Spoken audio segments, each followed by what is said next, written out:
Feeling woo-hoo. Ah, Miss Stephanie Bland. She's in the house.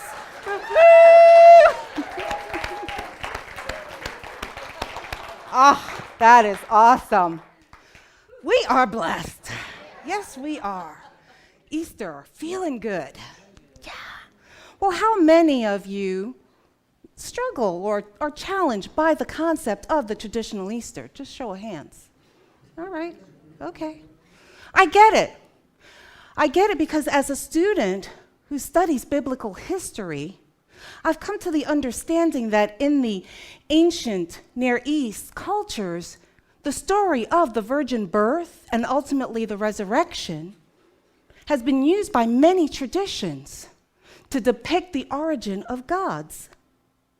One only has to look at the Egyptian god Horus, or the Hindu god Krishna, or pick up a classical Greek mythology, and that will be a plot line in some of them. That's okay. We get it. We understand why. So in Unity, what we do to celebrate Easter is we look at the metaphysical interpretation of Easter.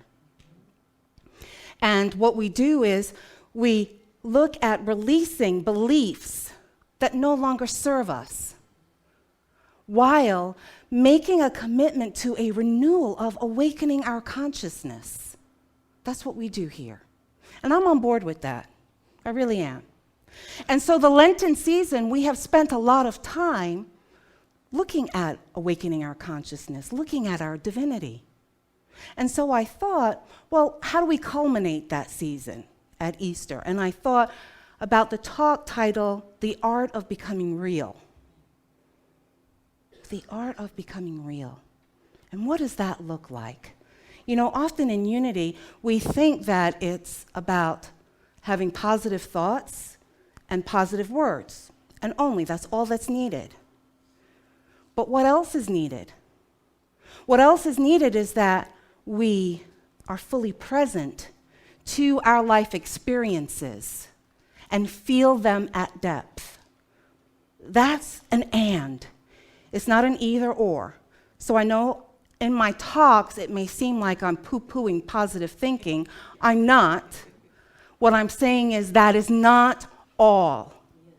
Okay? All in becoming real, all means that we see our lives as whatever's happening, coming to us for our growth, for our transformation, not running from it because it looks however we've labeled it as looking, and only focusing on the positive. So do you understand the distinction I'm trying to make there?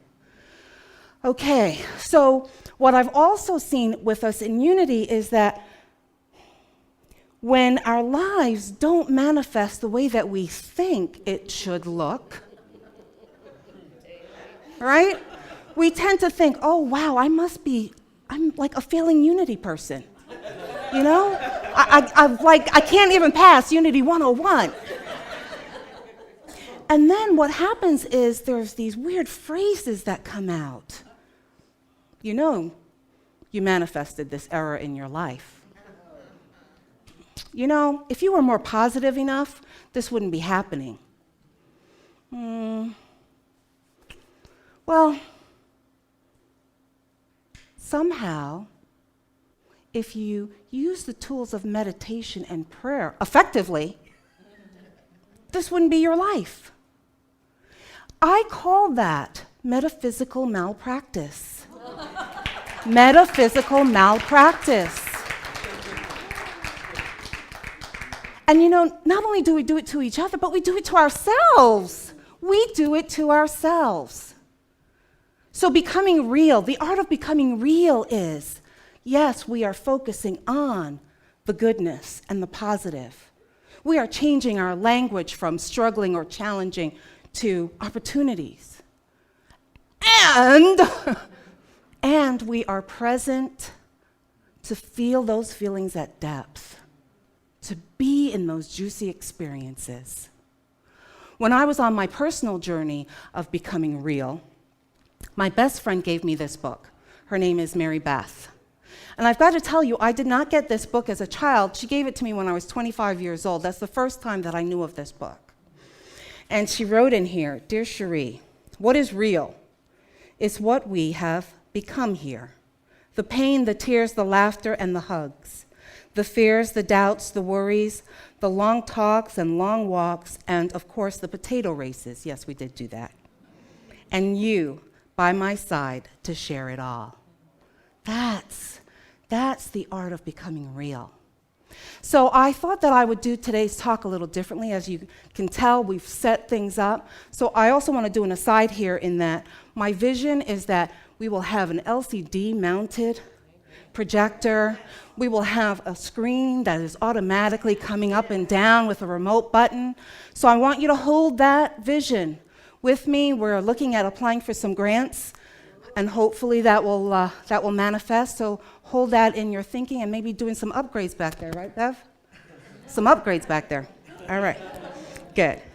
So what I thought I would do is I would do something interactive. After last week being heckled, group participation last week, I thought that you would really enjoy this. So what I'm going to do is I'm going to run a couple of clips, and then I'm going to pause, and then we'll talk about, is there any aha moments that we can apply to our own lives? With me? Okay, so the first two clips, the first one is about the rabbit. He's in the nursery because the little boy's not playing with him and he's feeling kind of sad. And then the second clip is how they form their relationship for the first time. Can you turn down that major light? Is that better? Seeing them go. Nothing but clockwork and tick-tock. Figure all that wind-up stuff makes them real. But nobody's gonna love them. Yep, it's love that makes you real. The skin horse had lived longer in the nursery than any of the others.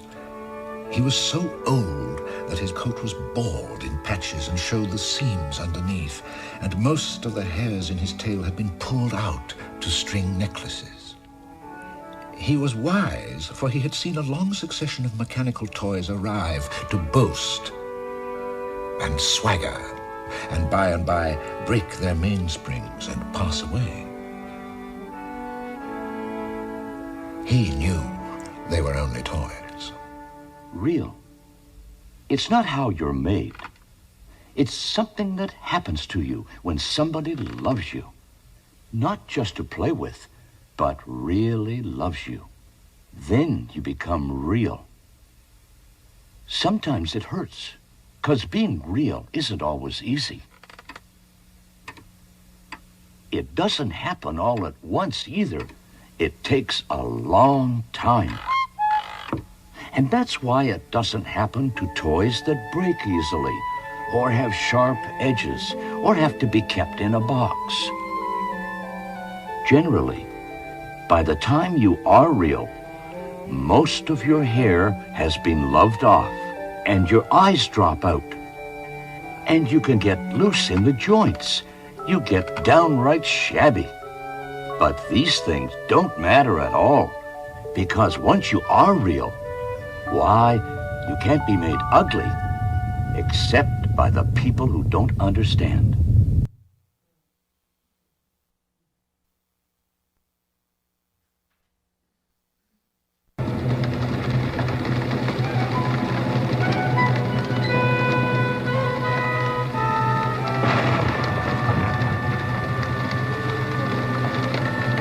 This will do just fine.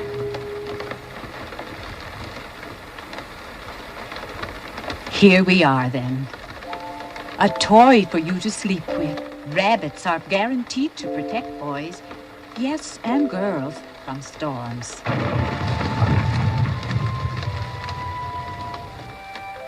That night, and for many nights after, the Velveteen Rabbit slept in the boy's bed.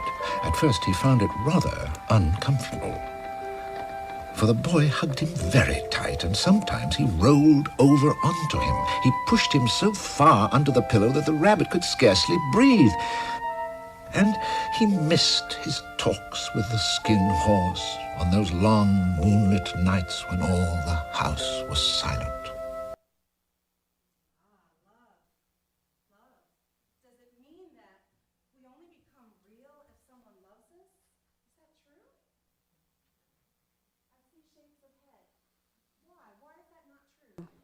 What is it looking for?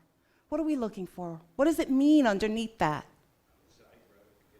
Outside gratification, okay, good. But if love is all there is, and we say that a lot in unity, then when it talks about love being real, and we only become real when someone loves us, dig deep. What's the layer underneath that? Love yourself, absolutely. So we become real by loving ourselves. What about the reference to the broken toys and the sharp edges and have to be like fragile and protected in the box? They usually don't become real. Any reference there that we can pick from for our own lives? It's not about perfection. Good. What else? Vulnerability. Bing, bing, bing. Vulnerability, that we don't have to protect ourselves in that bubble for the fear of being hurt, which many of us do as we're growing up. But it's hard to become real when you're wrapped in cellophane, when that wall is so deep around you that people can't get in. Any other ahas? Doing what you think other people want. Say, oh, what they want you to do. What they want you to be. Awesome. Great. Doing things mechanically. Yes, doing that march with the wind up, the tick, tick, tick, tick, tick, tick. Here we go. Yeah, and that's not becoming real. That's not your truth. Thank you. Good aha. Ooh, now. Yes, indeed. Yes, indeed. Because the reality is, until we see the beauty, the love, the amazing light beings that we are inside, guess what? We can look all we want, but that's not going to give us what we need. Awesome, thank you. So we'll go to the next two clips. The third clip is the little boy calls the rabbit real for the first time, and then he gets ill. The little boy gets ill afterwards. Now go to sleep. Here's your old toy. That's not a toy, Nana. He's real. When the little rabbit heard that, he was happy, for he knew that what the skin horse had said was true at last. He was real. The boy himself had said it. That night he was almost too happy to sleep, and so much love stirred in his little sawdust heart that it almost burst. And into his boot-button eyes that had long ago lost their polish came a look of wisdom and beauty. So that next morning even Nana noticed when she picked him up. I declare that if that old bunny hasn't got quite a knowing expression.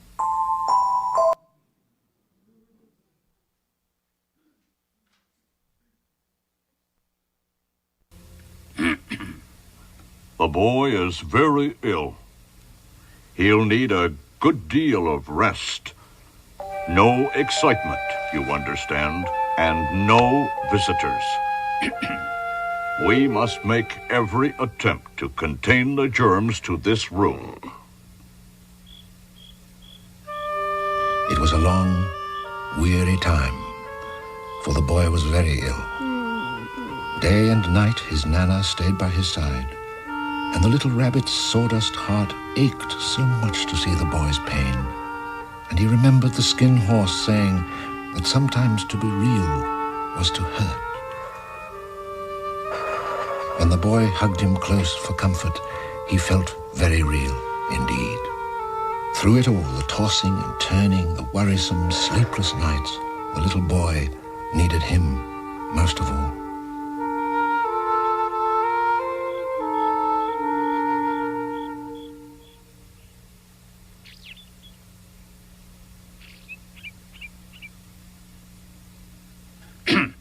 You understand, the books must go. All the clothes from the bed and everything he used while he was sick. Don't worry, dear. We'll have all new things in no time at all. And you'll be going with your parents to the seashore for a holiday tomorrow.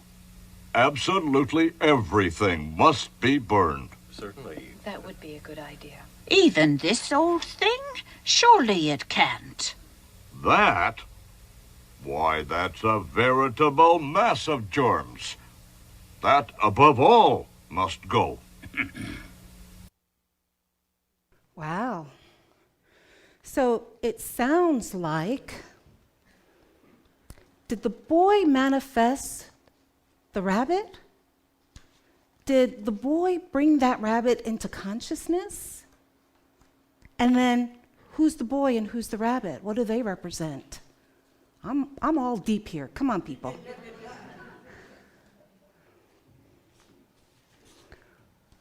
Well, the rabbit's unconditional love. Rabbit is unconditional love. And good place to be. And oh, yes, and so are we. And I think the boy is the consciousness. the boy is the consciousness, and the rabbit would be The soul. the soul heart. So are we seeing some layers here? The boy could represent our indwelling divinity, and the rabbit can represent who we are manifesting here in this world, on this plane right now. Do you see that? Could you see that? Diane, you're giving me the face. Do you have something else? No? Okay. And my other question was, if the boy is part of us as the rabbit, right? So the boy is our divinity. The rabbit was there. And what could the rabbit do when the boy was sick? What did he do? Woo, woo, woo, woo. What? Be present. And what else? Love him. Be present and love him. So often when we see people in distress, what do? We go into this fix-it mode. There must be something that I could do to fix this, to change this, to do something about it. But all that's needed 90% of the time is to be fully present, fully available, fully in love with them. Just love them up. The next clip that we have is about the bunny being taken out to be burned to get rid of his germs. And we'll see what happens.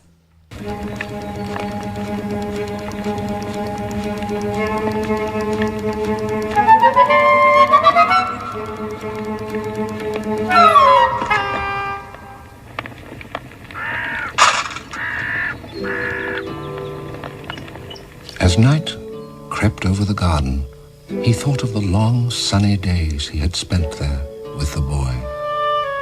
He saw each day pass before him, each seeming more beautiful than the last. His thoughts turned to his friend, the wise old skin horse, his first real friend. He thought of the wonderful day he first knew he was real. And then he thought of the boy. A deep sadness filled him.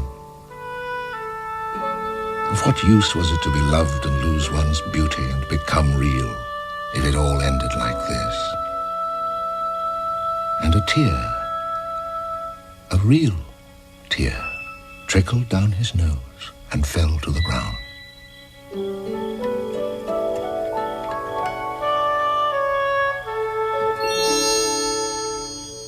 A tear can come only with real feelings, and that brought me to you.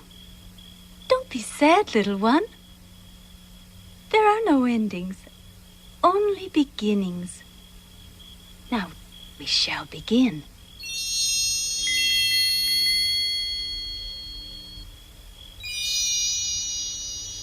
I have brought a special friend. He's one of you now.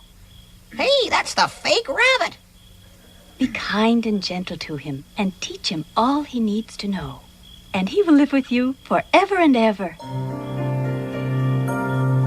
Every ending holds beginnings, and the story goes on. Tales of joy and of tears and of loving someone.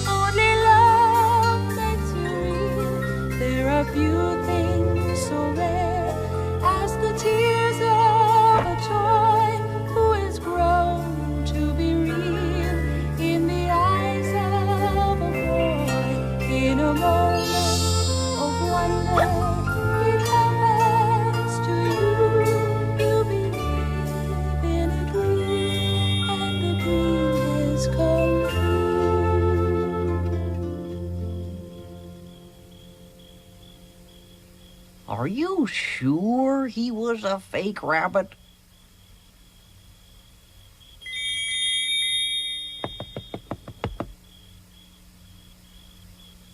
Your love was real. And so you were real to the little boy. Now you'll be real to the world, little rabbit.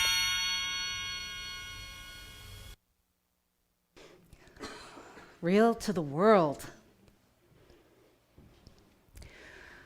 Have you ever had that thought, what's the point of feeling and loving if it ends like this, or if it comes to that?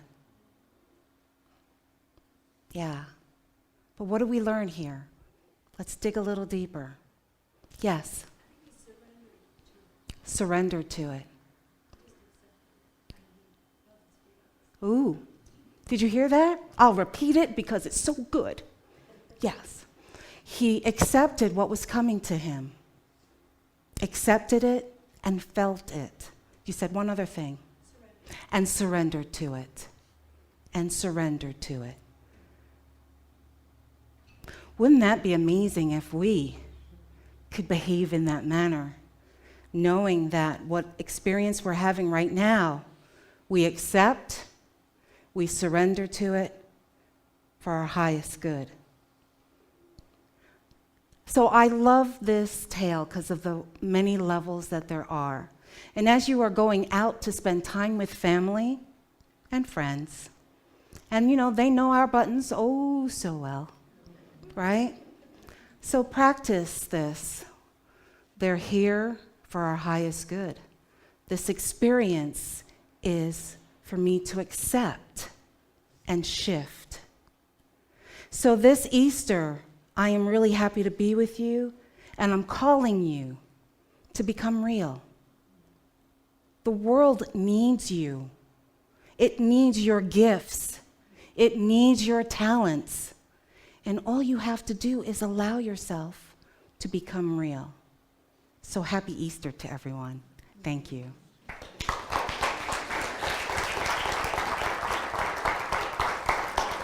Steph, I got a couple announcements. You can stay, you're fine. A couple of announcements. One is I'm really striving for transparency, so I want to let you know I will not be here next Sunday. And I kind of went back and forth on that one because I know usually when the minister's not here, the attendance kind of bounces down. But we have someone really cool coming in. His name is Greg Tamblin. Have you ever experienced? Awesome! That's what I was hoping for. So he will be here next Sunday bringing his joy and his comedy and his spice of life. So please come. I will be in Ireland. I begged the board, please don't let me give up this trip when I was coming on, because I actually won this trip. I am paying $0. Talk about prosperity. I've always wanted to go to Ireland. As many of you know, I'm from England, so I've done most of the Isles there. The only one I have not done is Ireland. And at the seminary, they usually do these twice a year, like big trips and whatever, and someone donated money for a scholarship. And 2 students won the scholarship. And so someone I'm going with, I really love. So I'm like, we're going to have a ball. So I will leave on Thursday, and I am back on the 9th, and then I'll be here on the 10th. So I wanted you to know that. The other thing is that in the bulletin, there is the friendship dinner. So please take a look at that, and I'm imploring you to attend. This is an interfaith dinner. And it's a really cool way to connect with the community. And we have been blessed with prosperity yet again. The Interfaith Dialogue, they're the ones that are creating this dinner. And they have allowed us to have 2 tables for only $300. Normally, it's $500 per table. $300 for 2 tables, that's a total of 16 people. Now, I've already asked Polly the Wonder to send in a check for that amount. And so if you purchase the tickets at $20 each, we make it back. And it's going to be a great time, and you get to hang out with us. Because so often we come to church and then we go, and we don't get to connect as much. So if this moves you, then buy a ticket, $20. You can see me or Polly or send an email, leave a phone call, whatever it works for you.